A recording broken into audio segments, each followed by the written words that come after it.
Stephen Johnson Field was an American jurist. He was an Associate Justice of the United States Supreme Court from March 10, 1863, to December 1, 1897.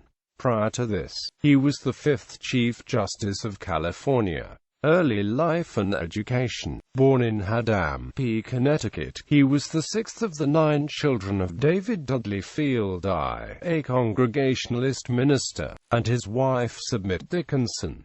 His family produced 3 other children of major prominence in 19th-century America: David Dudley Field II, the prominent attorney; Cyrus Field, the millionaire investor and creator of the Atlantic Cable; and Rev. Henry Martin Field, a prominent clergyman and travel writer. He grew up in Stockbridge, Massachusetts, and went to Turkey at 13 with his sister Amelia and her missionary husband, Rev. Josiah Brewer. He received a BA from Williams College, Williamstown, Massachusetts, in 1837. While attending Williams College, he was one of the original founders of Delta Upsilon fraternity. After reading law in Albany with Harmanus Bleecker and New York City with his brother David Dudley II, Stephen and David practiced law together until 1848, when Stephen went west to California in the Gold Rush.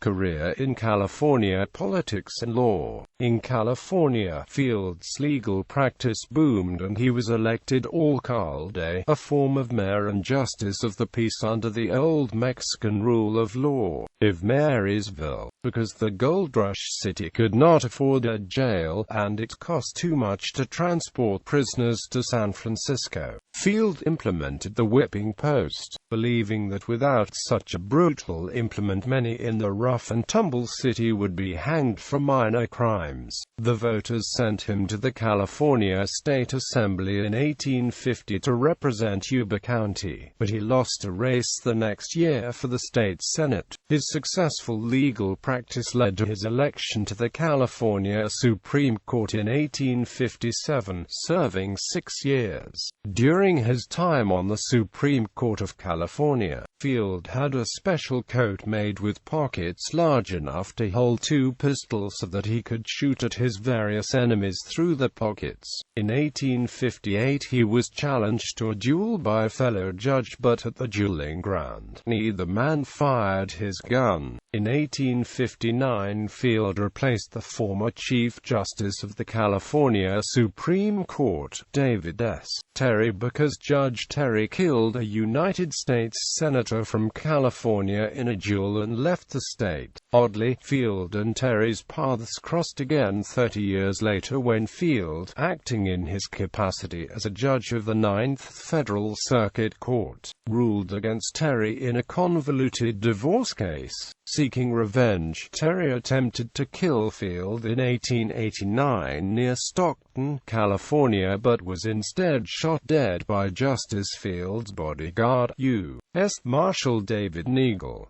Ironically, legal issues arising from the killing of Mr. Terry came before the Supreme Court in the 1890 habeas corpus case of In re Neagle. To no one's surprise, the Supreme Court ruled the Attorney General of the United States had authority to appoint U.S. Marshals as bodyguards to Supreme Court justices, and Marshal Neagle had acted within the scope of his authority in shooting former Judge Terry, U.S. Supreme Court Justice. On March 6, 1863, Abraham Lincoln appointed Field to the newly created 10th Supreme Court seat. To achieve both regional balance and political balance, the appointment would also give the court someone familiar with real estate and mining issues. Field was confirmed by the United States Senate on March 10, 1863, and received his commission the same day. Field was one of the pioneers of the concept of substantive due process,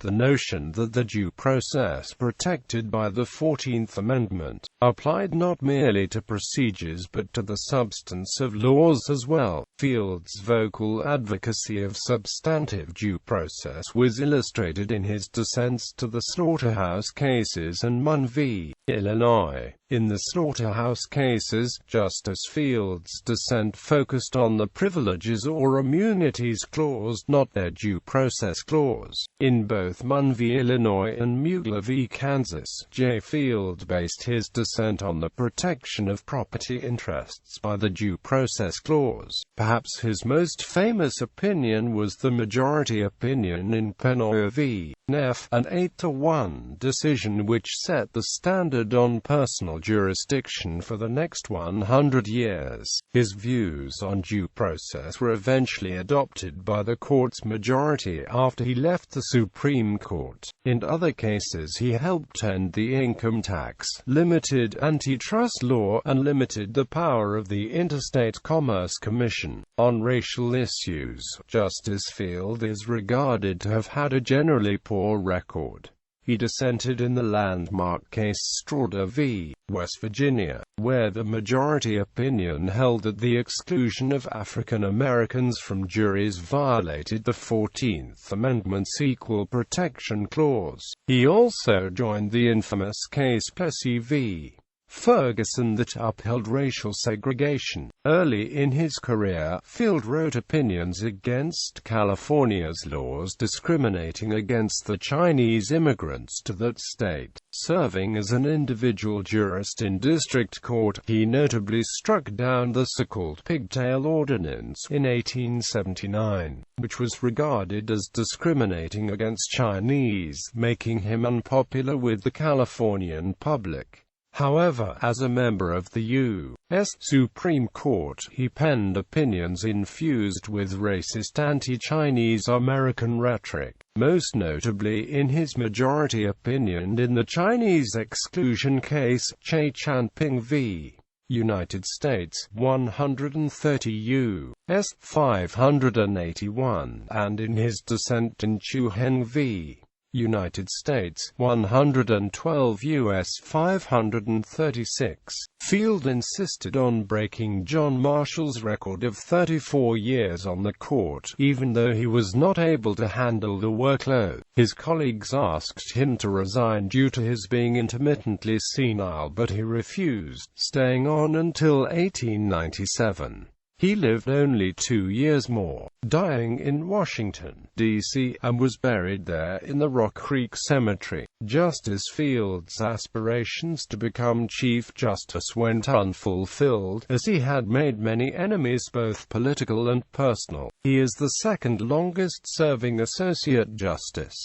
Field wrote 544 opinions, more than any other justice save for Justice Samuel Miller. Associate Justice David Josiah Brewer was Justice Field's nephew. Other notable relatives include Paul Stephen Field and legal scholar Ann Field.